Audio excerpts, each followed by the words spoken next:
Gabriel López de Rojas fue un masón de grado 33 por el rito escocés y de grado 97 por el rito egipcio de Memphis Mizraim.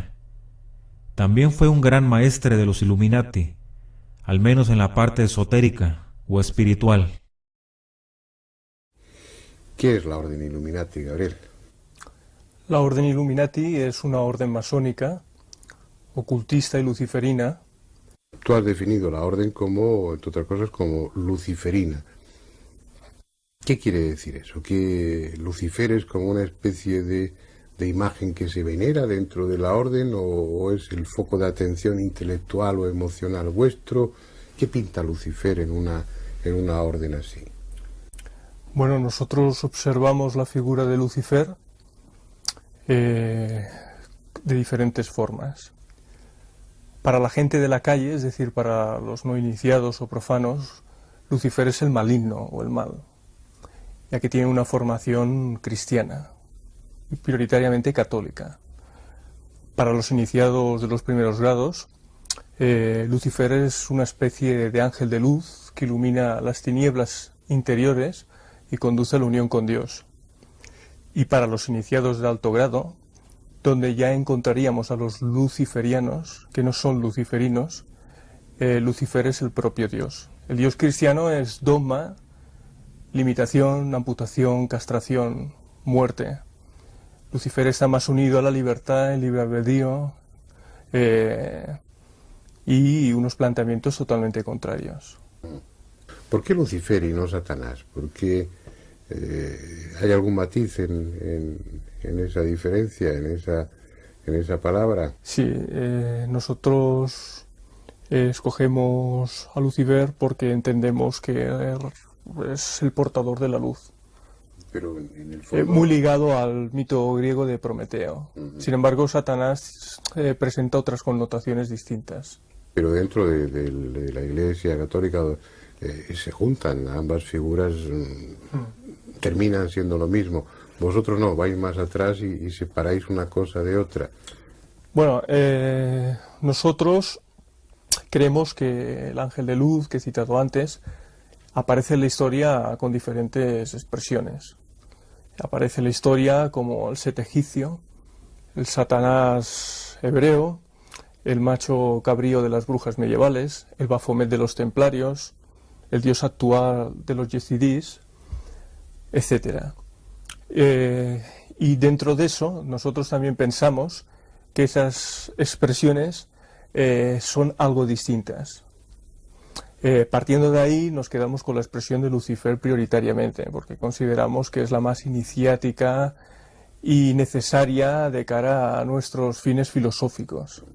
Es decir, estaríais, para entendernos, estaríais más cerca del ocultismo, más cerca de una filosofía de tipo ocultista, esotérica, que más cerca de una iglesia en contraposición a la iglesia establecida. Exacto, por eso cuando hemos iniciado la conversación yo he definido a la orden como masónica, ocultista y luciferina. Utilizas el término de masonería en muchas ocasiones. Supongo que hay rituales como los hay en la masonería que tienen un ropaje que, sí, por supuesto simbólico, pero que es más o menos espectacular o incluso dramático, ¿no?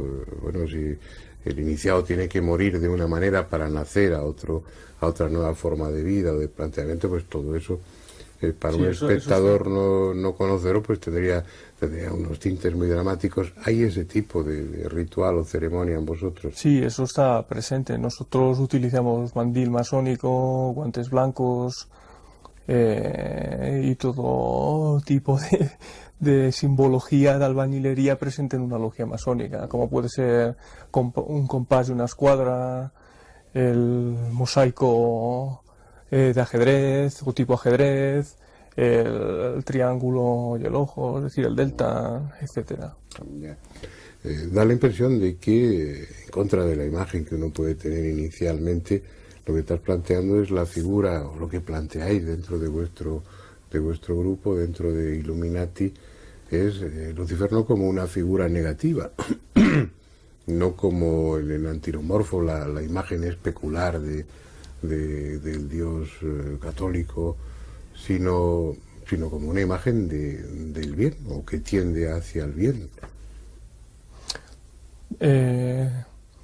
Al principio de la entrevista he explicado que la figura de Lucifer, tal como se va ascendiendo de grado, llega incluso a ser el propio Dios.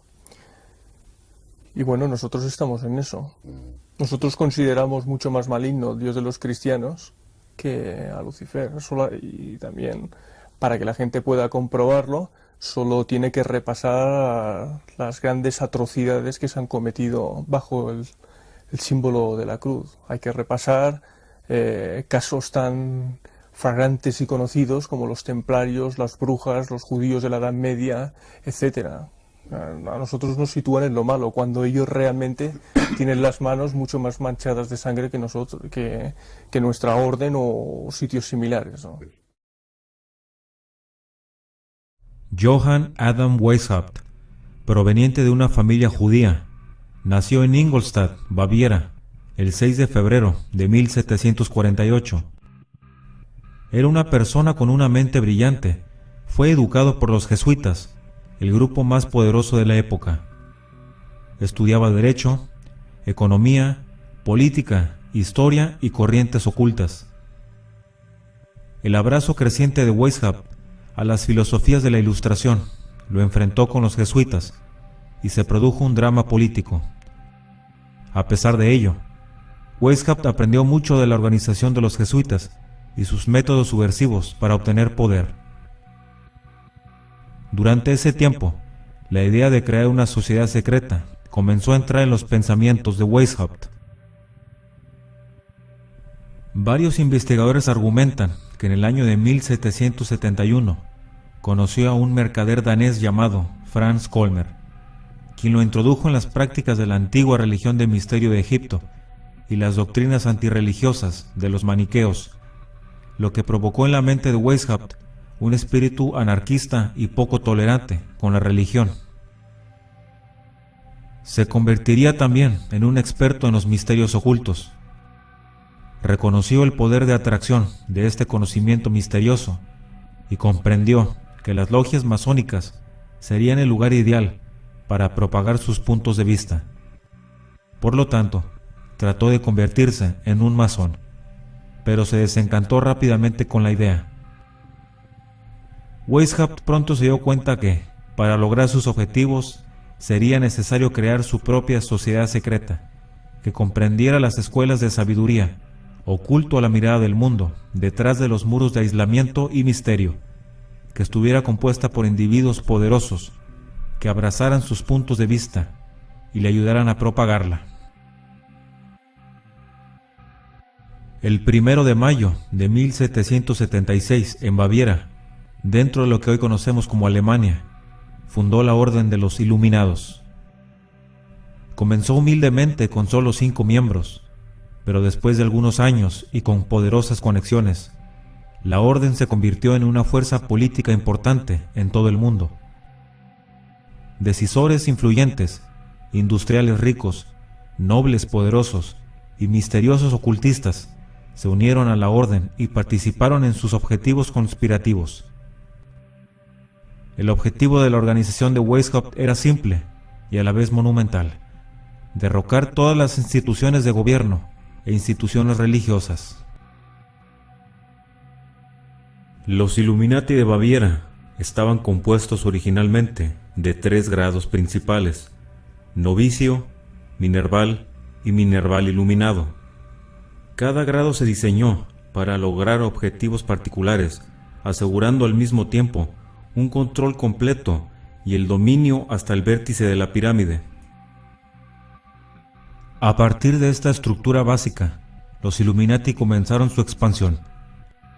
Todo estaba en lugar para que Weishaupt lograra un objetivo importante: la infiltración de la masonería. Weishaupt se unió a la logia masónica de Teodoro del Buen Consejo en Múnich. No solo logró con éxito propagar sus puntos de vista, también logró que la logia fuera absorbida prácticamente por la orden iluminista. Con esta nueva distribución, que se detallará más adelante, consiguieron los iluminados reclutar a muchos masones. Una alianza definitiva entre los Illuminati y la masonería se hizo posible en 1780, cuando una figura prominente, en el nombre del barón Adolf von Nigge, se inició en la orden de Weishaupt. En 1782, el barón le proporcionó a la orden una estructura paramasónica, con Weishaupt y Nigge, entre otros, como directores. Conexiones masónicas del diplomático alemán y habilidades de organización fueron inmediatamente puestas en uso por la orden. Nigge pasaría a realizar dos tareas importantes para los Illuminati. Revisó las jerarquías de la orden, creó nuevas categorías superiores y permitió la plena integración de las logias masónicas en el sistema. También los grados más altos, largamente buscados, fueron elaborados. La influencia de Nigge sobre la orden fue profunda e inmediata. El nuevo sistema atrajo a masones y otras figuras poderosas que le dieron un impulso. Este es el sistema de 13 grados ideado por Nigge. Había mantenido los grados originales de la orden sin tocar, pero agregó nuevos grados por encima de ellos. El segundo nivel de los Illuminati incorporaba los grados de la masonería, que hacían a esta fraternidad simplemente parte de la superestructura iluminista. Los más altos grados de la orden se limitaban a unos pocos individuos selectos, de gran alcance, e incluían a figuras influyentes. El grado de príncipe tenía dentro de sus filas a inspectores nacionales, provinciales, prefectos y décanos de los sacerdotes. En la parte superior de la pirámide estaban los magos y reyes, compuestos por los jefes supremos de la orden. Sus identidades fueron guardadas en forma segura y aún son difíciles de confirmar el día de hoy. La estrategia de Nigge dio resultados impresionantes y permitió a los Illuminati convertirse en un movimiento muy poderoso. El nuevo método de propagación del iluminismo, a través de la afiliación a las logias masónicas, rápidamente demostró su valía. Debido en gran parte a la estrategia de buscar sus reclutas entre los oficiales y otros personajes influyentes en las logias de la masonería, los estudiantes, comerciantes, médicos, farmacéuticos, abogados, jueces, profesores de universidades, preceptores, funcionarios civiles, pastores, sacerdotes, todos fueron representados generosamente entre los nuevos reclutas. Los nombres distinguidos no tardaron en aparecer en las listas del nuevo sistema.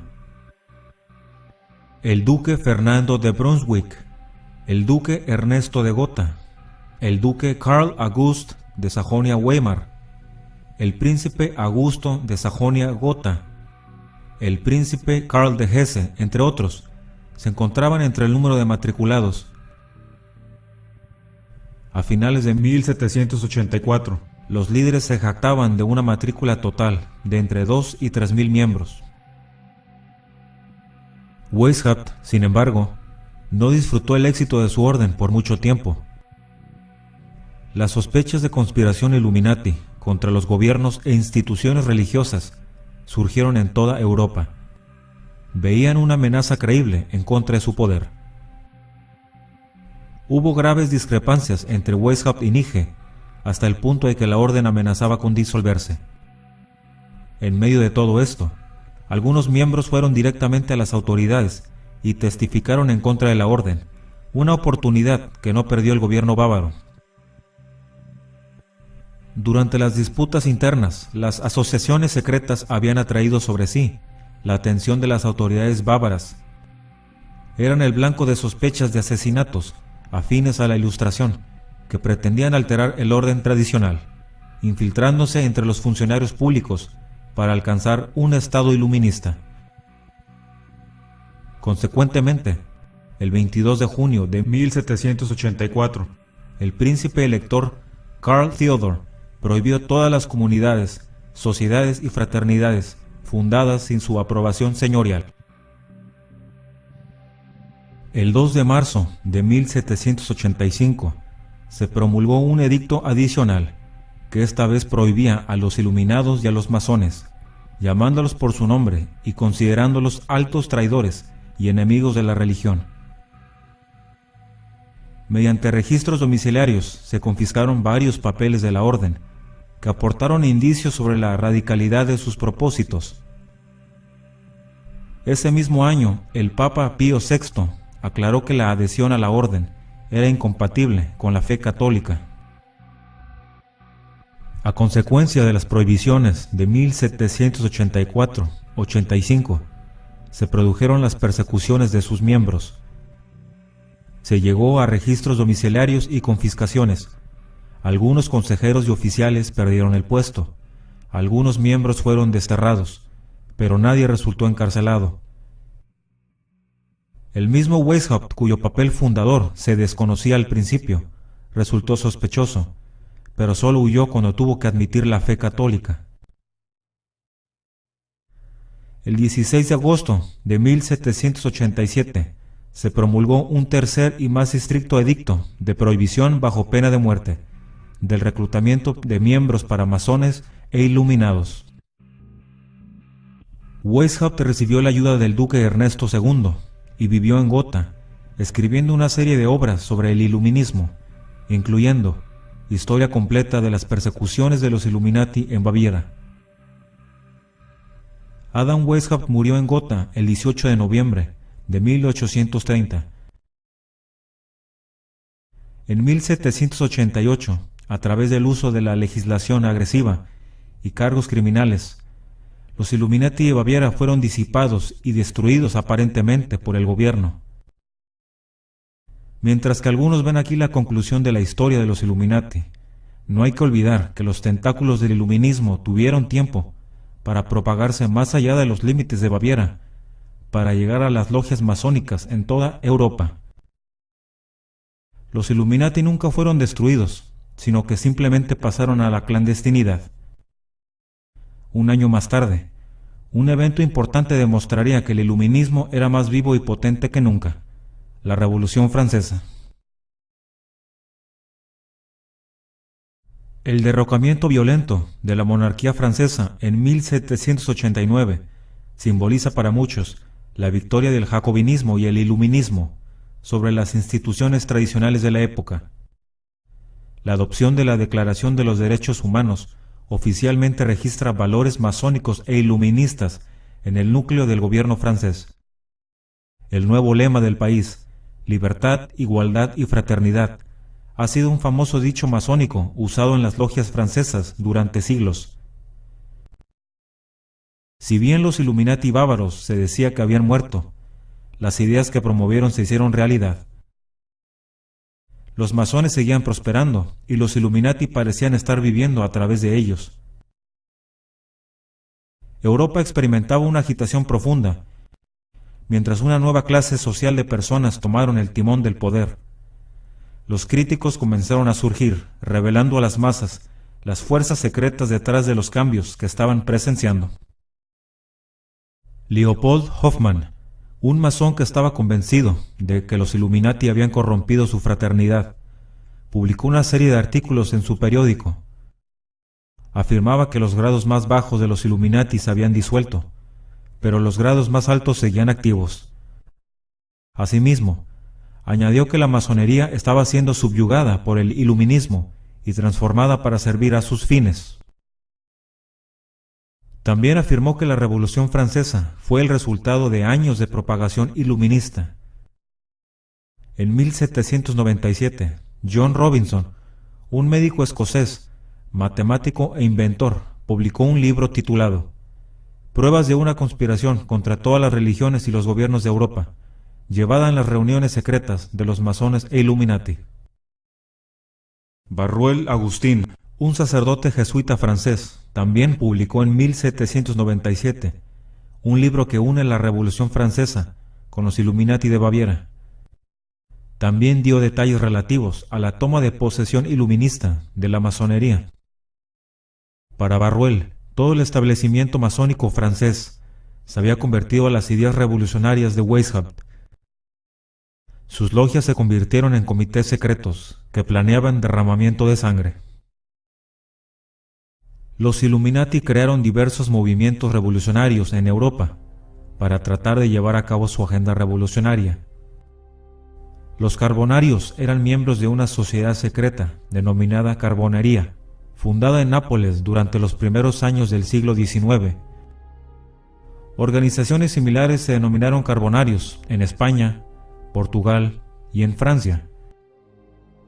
Como en toda sociedad secreta, quien se inscribía en la Carbonería no podía conocer todas las finalidades de la organización en el momento de su adhesión.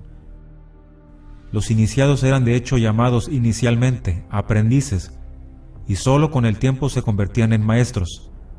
Se exigían juramentos de fidelidad y secreto, cuya contravención se castigaba con la muerte.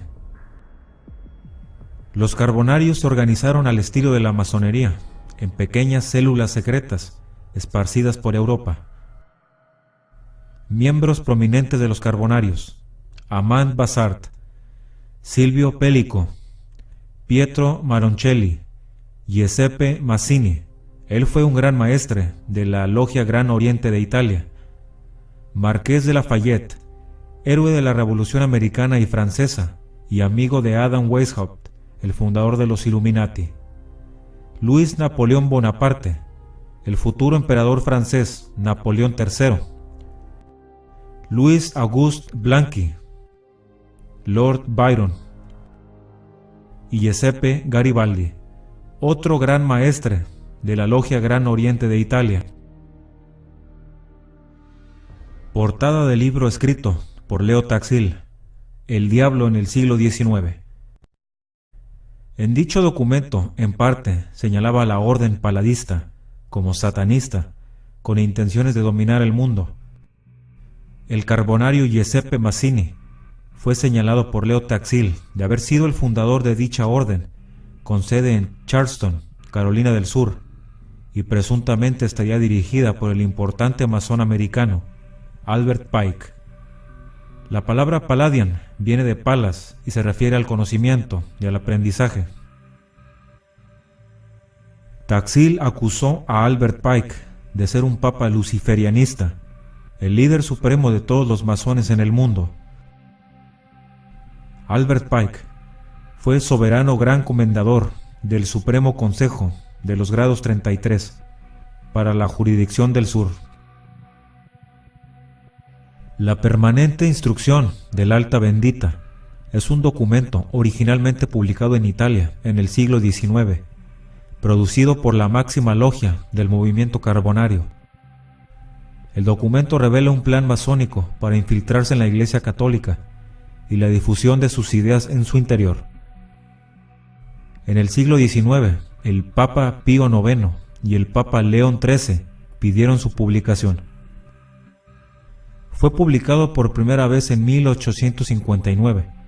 Fue popularizado en el mundo de habla inglés en 1885 con su libro La guerra del anticristo con la Iglesia y la civilización cristiana.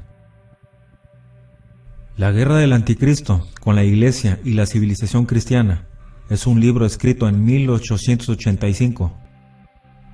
Fue reeditado en 1950 como Masonería del Gran Oriente, desenmascarada como el poder secreto detrás del comunismo.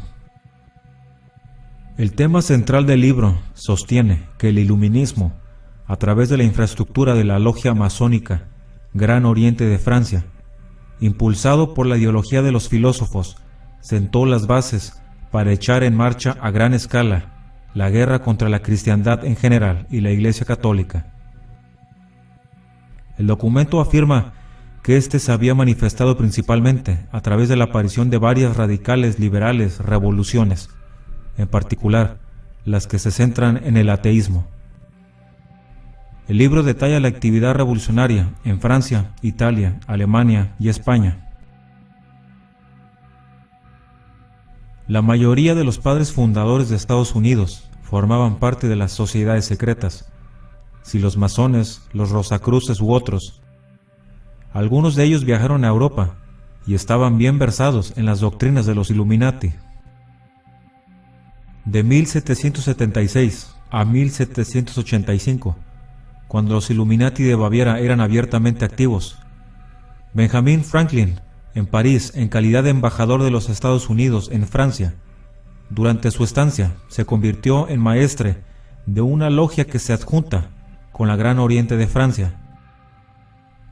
Esta organización masónica se dice que se ha convertido en la sede francesa de los Illuminati de Baviera.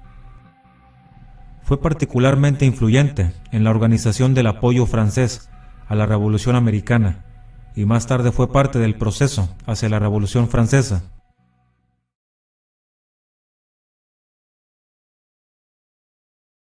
Skull and Bones es una sociedad secreta cuya sede se encuentra en la Universidad de Yale, en New Haven, Connecticut, Estados Unidos. Fue fundada en 1832 por William Russell y Alfonso Taft. William Russell fue un empresario y político estadounidense. Estaba involucrado también en el tráfico de opio. Alfonso Taft fue el procurador general y secretario de guerra bajo el presidente Ulysses Grant. Fue el fundador de una dinastía política estadounidense. Fue el padre del presidente de Estados Unidos, William Howard Taft. Skull and Bones es una organización luciferina. Fue fundada como parte de la conspiración luciferina de 1776 de Adam Weishaupt y forma parte de los Illuminati. Los iniciados son conocidos como Bonesmen. Recluta a sus nuevos aspirantes entre los alumnos que se encuentran en el año previo a su graduación. Y desde 1833 usan la bandera de la Russell Trust Association, es decir, un cráneo con dos fémures cruzados en su base.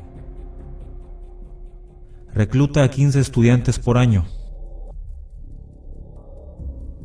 Muchas figuras influyentes han formado parte de Skull and Bones, y también ha habido familias influyentes que han tenido a menudo múltiples miembros a través de sucesivas generaciones. Los Bonesmen abarcan un rango que va desde senadores, gobernadores, embajadores, políticos en general, dueños de medios de comunicación, hombres de negocios, jueces de la Suprema Corte de Justicia, miembros de la comunidad de inteligencia, hasta presidentes de los Estados Unidos, como George W. Bush, su padre, George H. W. Bush, y William Howard Taft, hasta políticos como John Kerry, actual secretario de Estado.